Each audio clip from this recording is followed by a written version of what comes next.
ఉదయం అయ్యేసరికి విహారీ పక్కన సిరిపాప పడుకుని ఉంటుంది. విహారీ లేచి చూస్తూ ఉంటాడు. సిరిపాప పడుకుని ఉంటుంది. సిరిపాపకి దుప్పటి కప్పేసి పక్కన ఆయింట్మెంట్ చూసుకుంటాడు. తను నాకు ఆయింట్మెంట్ రాసిందా అని తన వైపు చాలా ప్రేమగా చూస్తూ ఉంటాడు. ఇంకా అలా దుప్పటి కప్పేసి విహారీ అక్కడ నుంచి లేచి వాష్రూమ్కి వెళ్తూ ఉంటాడు. ఇంకా అప్పుడే నాన్న అని సిరిపాప లేచి మాట్లాడుతూ ఉంటుంది. నువ్వు ఇక్కడెందుకు పడుకున్నావు అని విహారీ అడుగుతూ ఉంటే, అది కాదు నాన్న, మీరు ఎవ్రీ 6 అవర్స్కి ఒక్కసారి ఈ ఆయింట్మెంట్ రాసుకోవాలి నాన్న, అప్పుడే మీ గాయం నయం అవుతుంది, తీసుకోండి నాన్న అని ఆయింట్మెంట్ ఇచ్చేసి, గుర్తుపెట్టుకోండి నాన్న, నా మాట గుర్తుపెట్టుకోండి, మర్చిపోకండి, 6 గంటలకు ఒకసారి ఈ ఆయింట్మెంట్ రాసుకోండి నాన్న అని చెప్పి సిరిపాప అక్కడి నుంచి వెళ్తుంది. ఇంకా విహారీ సైలెంట్గా అలా చూస్తూ ఉంటాడు. ఆ తర్వాత లక్ష్మి ఇంకా నిద్ర లేవకపోయి ఉంటుంది. బామ్మ, హర్ష, హరికృష్ణ ముగ్గురు మంచం చుట్టే కూర్చొని లక్ష్మి కోసం బాధపడుతూ ఉంటారు. కాసేపటికి హరికృష్ణ, బామ్మ, అమ్మ ఇంకా నిద్ర లేవలేదు, మనం హాస్పిటల్కి తీసుకుని వెళ్దామా, అమ్మకి ఏమైంది అని అడుగుతూ ఉంటాడు. ఏం కాలేదు లేరా, అమ్మ స్పృహ కోల్పోయింది అంతే, ఇప్పుడు లేస్తుంది అని హర్ష చెప్తూ ఉంటాడు. కాసేపటికి లక్ష్మి కళ్ళు తెరవకుండానే మంటలు కాపాడండి, హోటల్ తగలబడిపోతుంది, కాపాడండి అని అరుస్తూ ఉంటుంది. అమ్మ సిరి ఏం కాలేదమ్మా అని బామ్మ మాట్లాడుతూ చెప్తూ ఉంటుంది. ఇంకా లే అమ్మా అని హరికృష్ణ లేపుతూ ఉంటే సడన్గా లక్ష్మి ఒక్కసారిగా కళ్ళు తెరిచి మంచం మీద నుండి లేచి, అయ్యో కాపాడండి, మంటలార్పండి, ఎవరైనా మంటలార్పండి అని చుట్టూ తిరుగుతూ చూస్తూ ఉంటుంది. లక్ష్మి, నువ్వు ఇంట్లోనే ఉన్నావమ్మా అని బామ్మ గట్టిగా అరవడంతో ఇంకా లక్ష్మి ఒక్కసారిగా తేరుకొని చుట్టూ చూస్తూ ఉంటుంది. మంటలు బామ్మ, హోటల్ తగలబడిపోయింది, ఎవరైనా ఆర్పారా, ఏం జరిగింది బామ్మ అని అంటూ ఉంటే, ఏమోనమ్మా, హోటల్ అంతా తగలబడిపోయిందమ్మా, నువ్వు బాధపడకులే, నువ్వు బాగుంటే చాలు అని బామ్మ చెప్తూ ఉంటుంది. అయ్యో బామ్మ, నేను మంటలు ఆర్పడానికి చాలా ట్రై చేశాను, కానీ ఆ పొగ వల్ల నాకు బయటికి రాలేకపోయాను బామ్మ అని ఏడుస్తూ, నేను ఇంత చేశాను బామ్మ, నేను హాస్పిటల్ ఖర్చుల కోసం పెట్టుకున్న డబ్బుల్ని ఇచ్చావు బామ్మ, ఆ డబ్బులంతా వృధా అయిపోయాయి కదా అని లక్ష్మి ఏడుస్తూ ఉంటుంది.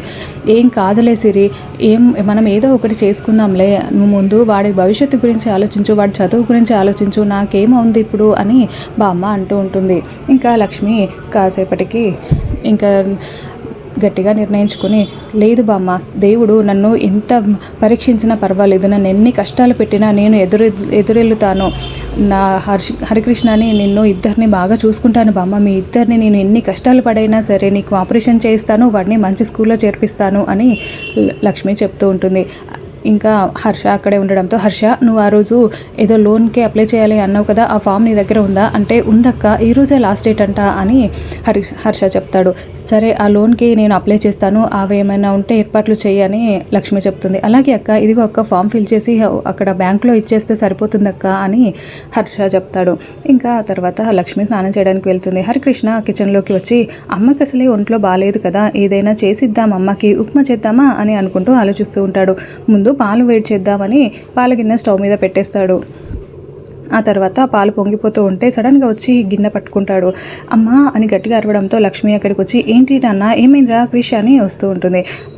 ఏం లేదమ్మా, చేయి కాలింది అని చెప్పడంతో ఇంకా లక్ష్మి ఆ స్టవ్ను ఆఫ్ చేసి గిన్నె దించి పక్కకు పెట్టేస్తుంది. నీకోసం ఉప్మా చేద్దాం అనుకున్నానమ్మా అని అంటూ ఉంటే, నేను ఆల్రెడీ చేశాను కదా నాన్న, నీకోసం జీడిపప్పు ఉప్మా చేశాను, స్నానానికి వెళ్ళడానికి ముందే చేసి వెళ్ళాను అని లక్ష్మి చెప్తుంది.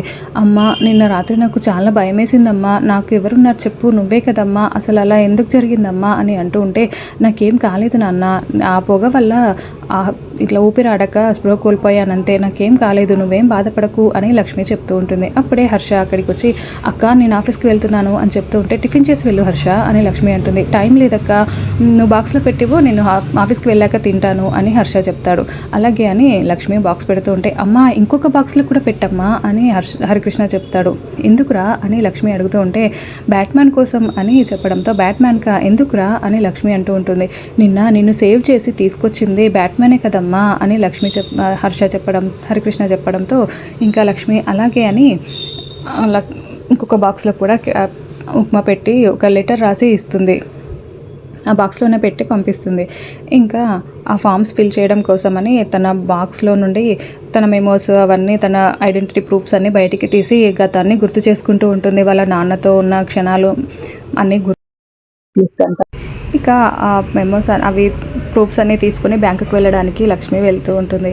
మరోవైపు హరికృష్ణ ఇద్దరు ఆఫీస్ దగ్గరికి వచ్చి ఉంటారు.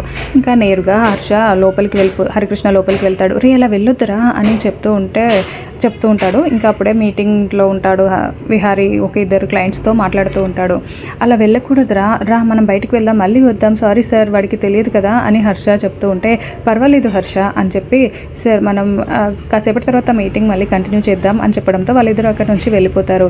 ఏంట్రా మీ అమ్మకి ఎలా ఉంది అని విహారీ అడుగుతూ ఉంటే, మా అమ్మ బాగుంది బ్యాట్మ్యాన్, మీకోసం నేను ఒకటి తీసుకొచ్చాను అని బాక్స్ తీసి ఇవ్వడంతో, జీడిపప్పు ఉప్మా తీసుకొచ్చాను, మా అమ్మ చేసింది చాలా బాగుంటుంది అని చెప్పి ఇస్తూ ఉంటాడు.